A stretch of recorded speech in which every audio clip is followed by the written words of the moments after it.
Welcome to the Business Spotlight series. My name is Heather Frierson, and I'm your host of the Business Spotlight podcast. And today I have Brook Schaaf, co-founder of FMTC. And he's going to be sharing all about his business journey to his business ownership, challenges, best practices, and really just share a sneak peek of what it's like to own and operate a business. So if this is your first time to the channel, be sure to like and subscribe to get a notification every time a new show drops, just like this one. Well, Brooke, welcome to the show. I'm so glad you're here. Thank you, Heather. Glad to be here. Awesome. Well, if you could, just to set the stage for our listeners, could you just give a brief background about who you are and about your business? Yes, my name is Brook, and I got into the affiliate marketing space right out of college, which was over 20 years ago now, almost 25. And I've had a few other businesses along the way, including in-house employment, an agency, and now FMTC. FMTC is a B2B company. We aggregate, test, standardize, clean, normalize, and distribute affiliate merchant, coupon, and product data to enterprise, coupon reward, and content publishers. That sounds really cool. But for the everyday listener that might not understand it, how does that really work? Because when you say affiliate, I kind of have an idea of what that's about. But how does that work for people like me or our listeners or companies, maybe? Yeah, it's a great question. And affiliate is pretty involved. It has to do with the influencer space now. Some people call it partnerships. But basically, affiliate is a form of commission-based advertising. You're usually paying some kind of commission on a retail sale or some kind of bounty for a lead. It can also be a cost per click basis, but that's less common. So the vast majority of retailers online have affiliate programs.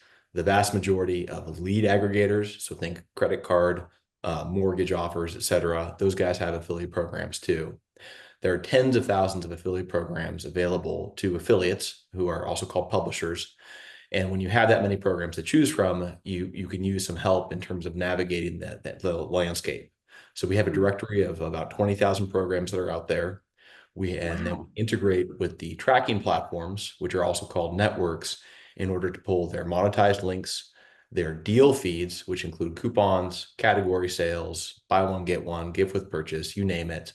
And that's the data that we normalize, and then we distribute that to the enterprise coupon and reward publishers, also some content guys, like think the people who write up the best of lists and so forth. And so they don't have to deal with that themselves. And then in addition to the deal stuff, we also do product feeds. So we're basically a somewhat rare specialty vendor in the affiliate space that is paid by the affiliates for subscription to our data feeds, which are changing all the time because there's always new content coming in. Wow. That is a lot. And of course, I think if anyone's on social media, we get the idea a little bit of how that can work. Am I right? Like you see a lot of it on social medias, on my world, I'm thinking blogs, if that's even a word anymore, and things like that. And then you said retail businesses, correct? Yeah, so the retail businesses, the e-commerce stores, they're also called merchants or advertisers. Those are the guys paying the commission. So if you're, retailer.com, you go to a tracking platform, also called a network, like an Impact, a CJ, Rakuten, an Awin. These are some of the big ones. And then you connect with them, and then they provide the links that go out to, as you mentioned, the bloggers, the other kinds of affiliate sites. There's a huge variety of ways that affiliates get traffic to their sites, and influencers are kind of in the mix now. Influencers often get paid placements, but they're typically hybridized with commission deals. So the merchant will give them a tracking link, and they'll say, "Hey, I'm going to give you 500 or 5,000 or 50,000 bucks. You'll create some content for me. I can reuse your content, and then the traffic that you drive will be tracked in part with this link I'm going to give you." So the relationships can get very involved, but at the end of the day, affiliate is kind of the vehicle for tracking the success of these relationships.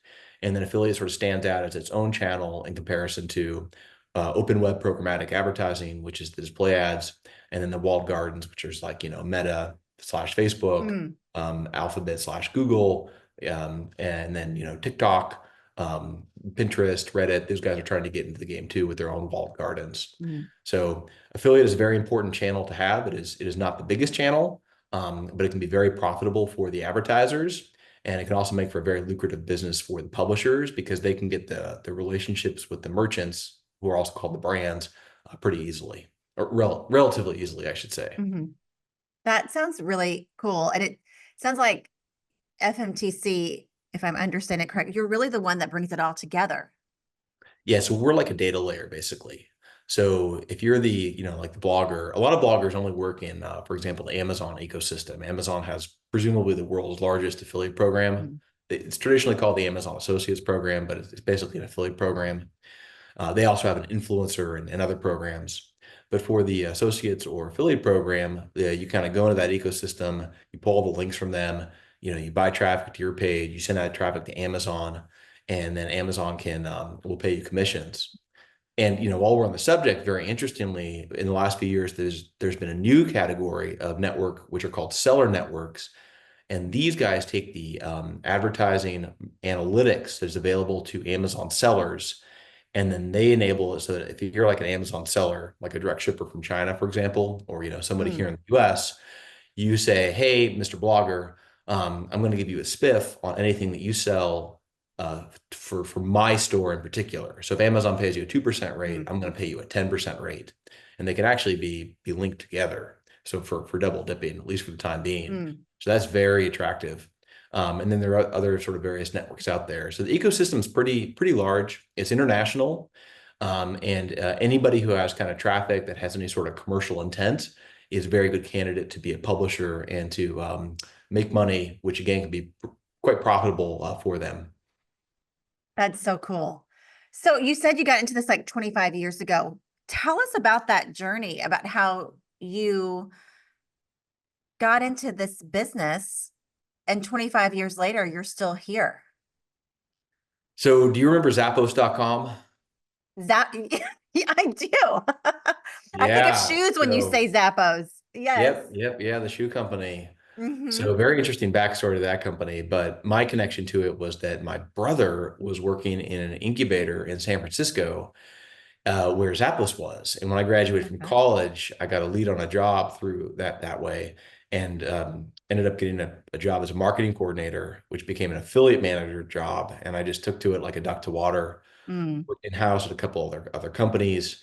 And then the same brother and I started an agency later. So we ran an agency from, I guess it was 2006 to 2017 when we sold the business. And along the Mm. way, FMTC was started at the tail end of 2007. So Mm. FMTC has been around for a good while as well. And now I'm operating FMTC as the CEO. Wow. What does FMTC stand for? So it was originally a joke reference to a skit by the late night comedian Conan O'Brien. Uh-huh. It's called Triumph the Wonder Dog. Do you remember it? So for me to coupon for anyone who knows the reference. And there weren't many coupon references. My brother thought it was kind of funny, and it just sort of took off.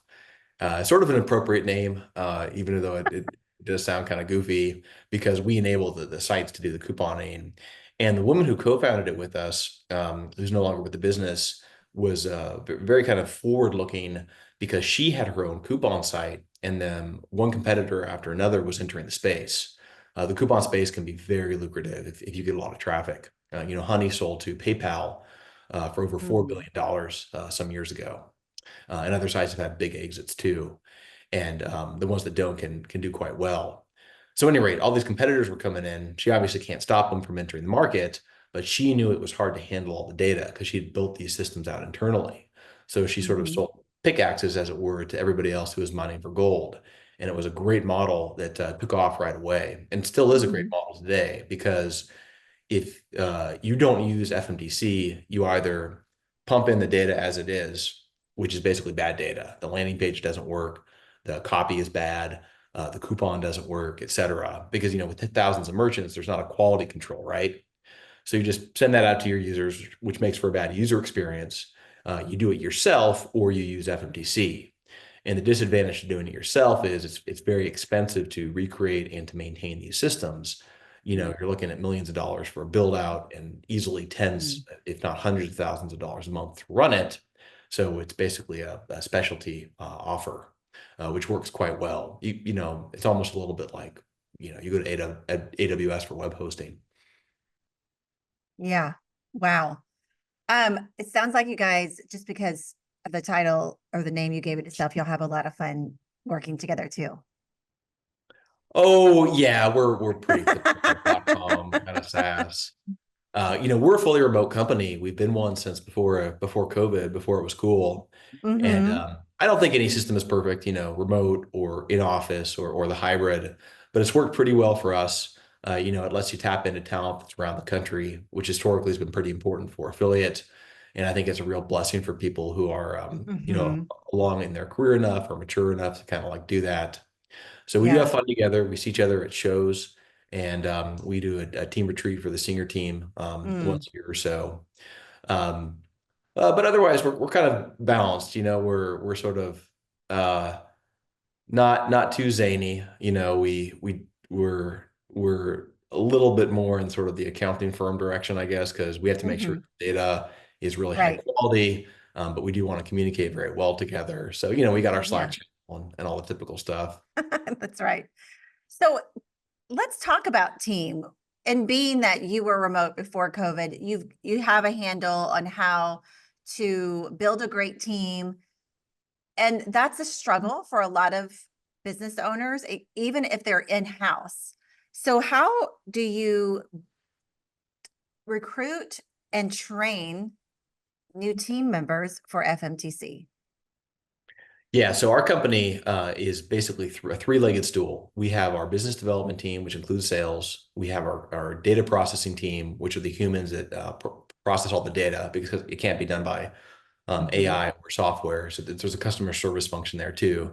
And then we have our software developers. And then, there's separate stuff like back office, HR, and Mm-hmm. accounting and so forth.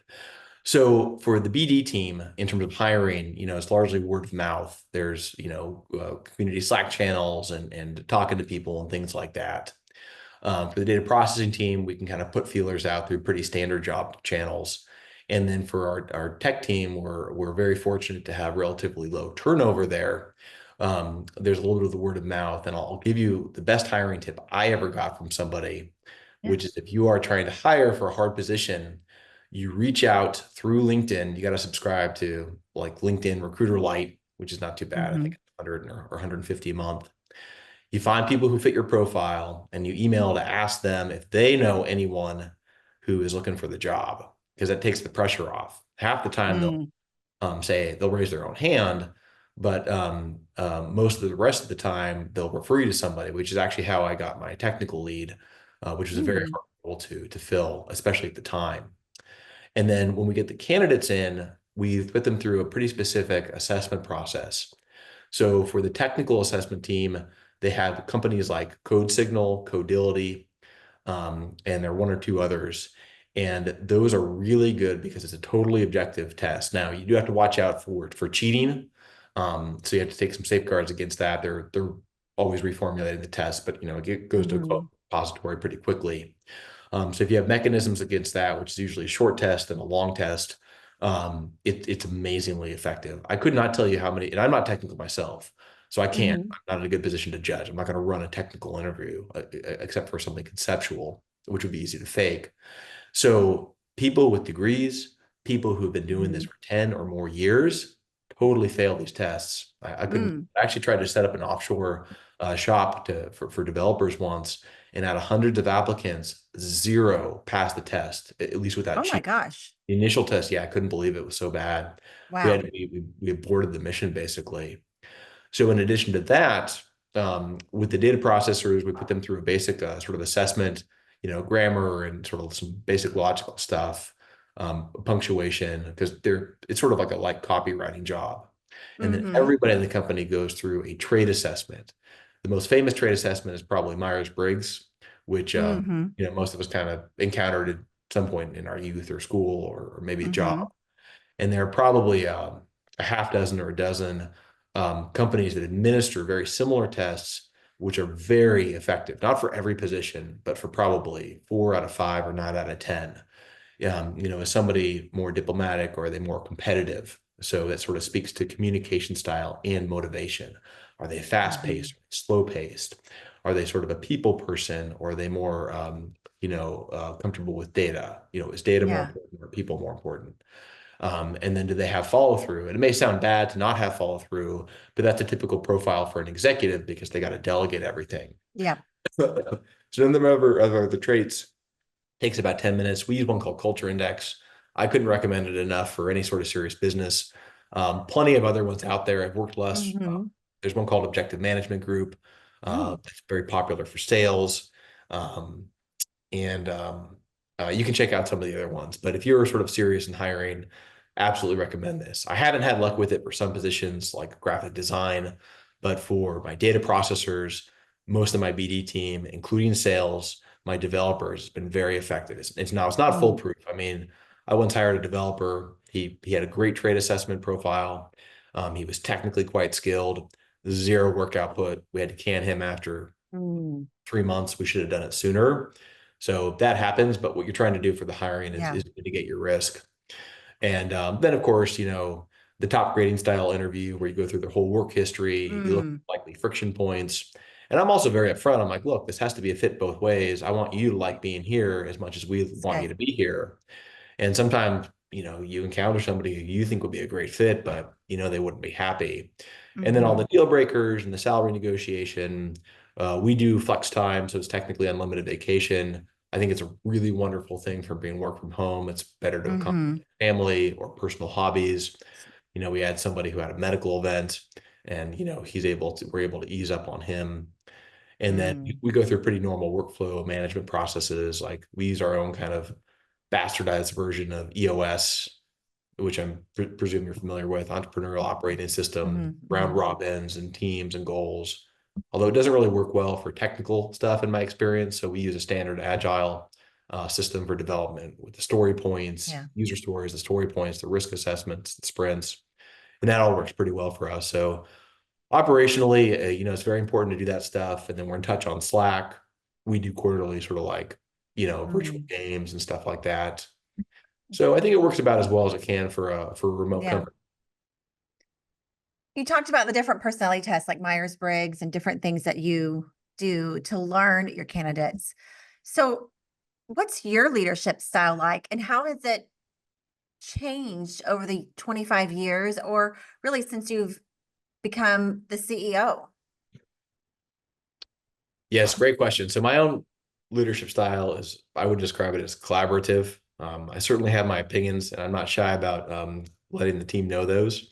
But I also want the team to let me know their opinions. So if Hmm. someone has a different view than me, they know they are most welcome to state that view, and I will look to gather consensus. In our small crowd, there's still wisdom, and I think that's really good. I think it's very important that people have a voice, be that through sort of like an online Hmm. survey, like a little vote in the company. A huge fan of the round robin format on the calls Hmm. because, some people are more quiet and the people who have more opinions will still have a chance to sort of speak more. And then I also function essentially in the visionary role, maybe a little too visionary because I have ideas just spilling out of my head for what we can do. And then the constraint is well, you have various constraints, right? The big one for us is probably software development because you can only develop Hmm. so much at once, and every company from Google on down, in some sense, has that constraint because you have to allocate resources. And then there's the other stuff too, like sales and so forth. So yeah, again, I try and be sort of try and Hmm. communicate my vision and then be very collaborative and then have a balanced approach also for management Hmm. with KPIs. So if you're in the data processing team, we actually have hard numbers. We can query, how fast are you processing deals? What is your accuracy rate? For the developers, it's sort of like story points. And, for sales, you got some hard numbers there for closes versus, how many leads, Hmm. qualify the leads and so forth. And it admittedly gets a little bit fuzzier with the BD thing. So I think you just really look to see if people are engaged there and they all Yeah. their books of business and we're in very good communication with each other and we have the to-dos. So that flow I think works pretty well. Yeah. We're not a boiler room company, but we are a move it along company. Yeah. What keeps your passion alive to come in and do this every single day? What's your why? Yeah, so two things, and it is really a very important question because my observation, most people kind of they lose it over time, and I Hmm. definitely still have it. So one thing is I just love the affiliate space. It's really neat. It's a great blend of personal relationships, the analytics, the opportunity. There's novelty in the space because there's a ton of change. Mm. I think the space is undersized relative to where it could be. I'm actually writing a book about this right now. Oh. And then within the company, we basically create order from chaos, and that suits Mm. my personality quite well. It suits the personality of most people in the company quite well. So, we're not exactly saving the world, but we are supporting and enabling e-commerce, which helps to make the world go round. And Hmm. so it's a real sort of sense of satisfaction, I think that you could say. And the vision actually is quite appealing. It's quite inspirational to me because there's so much that we want to do.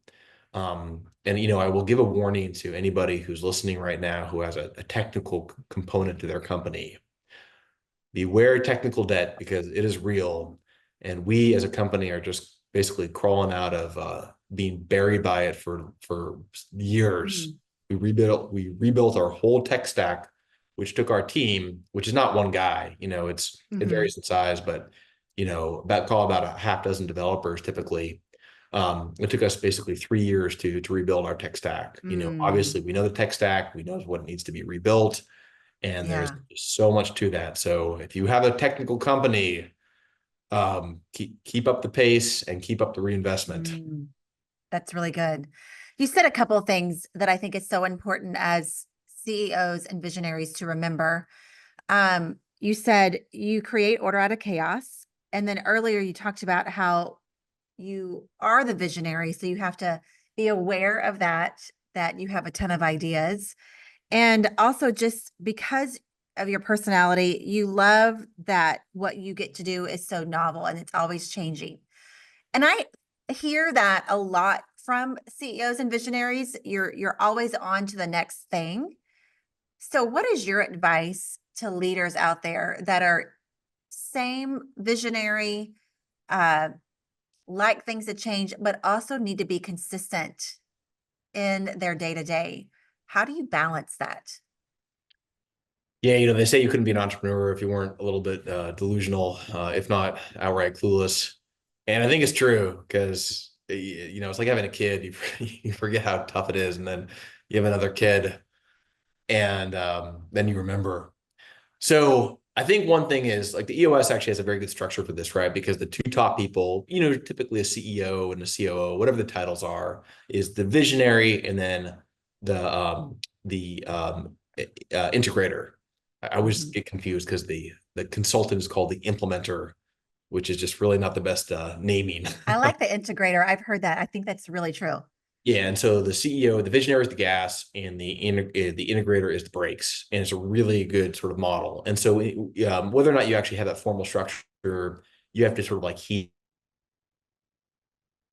the cycle, because when everything is story pointed, if you can get to say typically 200 story points in a sprint, which for us is 2 weeks, which is typical, then you got the math, right? And the math is pretty straightforward. Yeah, there's going to be sometimes you go a little faster. Usually there's going to be unexpected delays. Mhm. But then you're forced to sort of roadmap it all out. And so that really Mhm. curbs the delusion and your eyes being bigger than your stomach, as it were. And then another Mhm. thing that's very important is if you can have it, you want to have a sounding board. So if your business is of a certain size, I highly recommend you explore a group called Entrepreneurs Organization if you're an owner.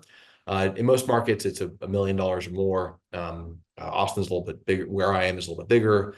And then you have a small group called a forum. And there are other organizations that are similar with similar structures. It's like a sort of a personal board. But it's the idea in the EO is that it's a peer group. And so when you go on about your grand plans, your peer group can check you. And I actually had my monthly meeting yesterday, and that came up multiple times with multiple people. Hey, you're always talking about this expansion, but you bought it. You should probably digest what you already got on your plate Wow. already, et cetera. And that's just a very helpful check to get it from somebody. And, Right. maybe it's your spouse and or maybe it's your teenage kid or your best friend. But it's good to kind of have that, because one of the things I think can kind of be challenging in life is it's almost like when you clean your house, right? You go through, you do the couple Hmm. hours. My wife and I just did this with our pantry, and then you get it done, but it's sort of like 80% done. You got to go back Hmm. and tie the rest up. So with software, you do that with this Hmm. extensive testing, which is what we do. But you got to do that in every process, right? So if you're running a restaurant, the kitchen's mostly in order, but you got to kind of like go Yeah. through it, cinch it to get it to where it needs to be. And that can be a real drag, because it takes way more time than you think it should take, but you Yeah. have to do that before you move on to the next thing. So those are all, I think, a helpful processes to kind of go through. I think that's great advice because, well, because I hear, like I said, I hear a lot of stories, and the struggle is real for a lot of entrepreneurs. But to have a sounding board and to be a part of an entrepreneur, not what did you say, an entrepreneurial organization like a forum? It's like checks and balances, not just for you, but for your company, so that it's sustainable. Yeah, no, absolutely. And then beyond just the work stuff, like your personal stuff gets into it, because whatever your personal life is, various things are going to come up from time to time, Hmm. right? Your spouse, your kids, your aging Yeah. parents, something in your neighborhood, your, personal involvements you have. The list is endless. And so you have to figure out how to kind of balance all those things. And if you are an Hmm. entrepreneur, and even if you're not, right, even if you're in a managerial role or you're a hired executive or whatever, you are going to get to these points of crisis and confusion. And it's ultimately going to come down to your judgment as the decision maker. Yeah. But you have to have that sort of like group, whoever it is, that you can kind of like go to, or the process, I should say. Yeah. Um, and it's very critical, because it's often emotional, very easy for your emotion to be clouded, and it can be very tough to process mistakes. So I was away from FMTC for a long time. I co-founded it, went away because I was running the agency for years. And then when I came back to it, there was this second business that had started, and it was a total Mm. failure. Like the business sucked up literally over $1 million in basically profit from the core business over these Hmm. years. And it made no money. Like not literally no money, but in its best year, like less than $10,000. Mm. And what I should have done right when I came in was shut it down immediately. But I had this delusion of trying to turn it around. And I actually got clarity. It Mm. was 7 months later. It was kind of funny. I should have gotten clarity. I think it was like 4 or 5 months later, because I went to this like high-end conference event, and I asked Hmm. this woman had presented on this thing, and she had like a whole framework, and she gave me the crystal clear advice: shut it down. I thought, oh, I'll think about that. And then I had this epiphany moment a few months later. I don't know why there was this delay, but I was like, oh my God, what I've done. I'd thrown all this good money after bad. And that was when I made that decision. Would that I had done it sooner. So you're going to make mistakes. Mm. You got to have some mechanism for realizing it's a mistake and accepting the mistake that you Yeah. made. Even if it is, they say, somebody else's fault, your problem. Yeah. Yeah. I love that. That's such good advice. Where do you see FMTC in 3 to 5 years? We are very excited for the future. So with the tech stack rebuild, we're getting to the space for building out new stuff. And our core competency is this database of the merchants and the delivery of the content of the merchants, in particular, the deal stuff. And people love coupons. If you look at the academic studies, or for that matter, any studies or surveys, every demographic uses them, from the rich people to the poor. People seek them out. People love the game. People often will not buy without a coupon, et cetera, et cetera. And the affiliate space is special because you can really monetize the coupon traffic.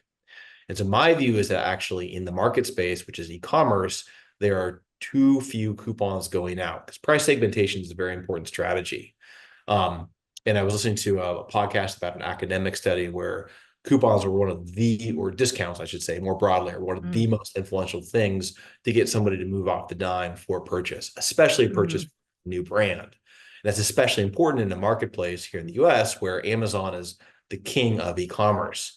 You got to think, if you're an Hmm. e-commerce player, there's not 100% chance, but pretty close, that you compete with Amazon. You might be in a category outside Hmm. Amazon, but for goodness sake, they're selling cars now.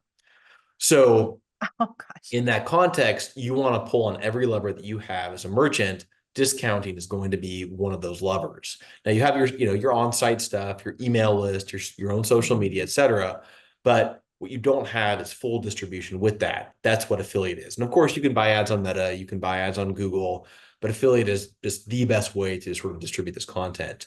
And so we see a future where we work with it much more closely with the merchants to distribute a much higher volume of more segmented coupons to Mm. private communities, to public communities, to every channel that they can work with, right? Because podcasts, they typically have a landing page and a coupon. The influencers, they typically get a coupon, but it's very easy to get bogged down in being able to Mm. distribute all those codes. The codes usually track, right, for the influencers, and to manage all that inventory, not only for the affiliates, but also for the merchants. We are the company that does that. And so we think that as I mentioned earlier, I think that affiliate overall is untapped potential as a channel relative to the size of other channels. And we hope to be a major facilitator of seeing affiliate grow into its full potential by Mhm. distributing these monetized links, by distributing the deals, by distributing the product, and possibly by distributing other content in the future, and then helping the merchants and the affiliates find each other. So we see a very bright blue ocean for us to dive into. That's so cool. Well, I could talk about this all day. I think it's so interesting, the e-commerce platform and everything that you're doing. But I want to get to some fun rapid fire questions. Are you ready? Ready? All right. What is the key to success for you? Well, I would say the key to success in life is persistence and consistency. Mm. And I am not always persistent or consistent. I hope that answer is enough of an explanation without saying too much. Yeah. So it's the key and the goal. Yeah, so for me, a little bit of stubbornness has been helpful. And, I think you got to kind of find your own magic, your talent stack, as they Mhm. call it sometimes. You connect certain dots, you got a certain skill set, you're good with people, you're good with numbers, and you're kind of like good, but not excellent with both of those. You sort of got to find your angle, which again is a great reason why affiliate is so much fun. Mm. You just, whatever skill set you have, probably a home for you in affiliate. Yeah, that's cool. What is your one piece of advice for other business owners? I would say seek out mentorship. That's probably been one Mm. of my biggest life mistakes from a very young age, going back to like my teenage years, is not appreciating the value of coaches, consultants, Mm. mentors, guides, slightly the various roles, more than one at a time. But somebody else, even if you're in like a novel space, they've been there before. They've seen the patterns Mhm. of markets and human nature, and they can guide you. So we have a really great advisor now with the company, and the entrepreneurs organization forum I mentioned, that broader community, and other groups I'm a part of. Yeah. That would be one huge piece of advice. Good. Seek them out, have more than one if you can, and cherish what they tell you. Yeah. Love that. So true. All right. Book or podcast? What are you reading or listening to right now?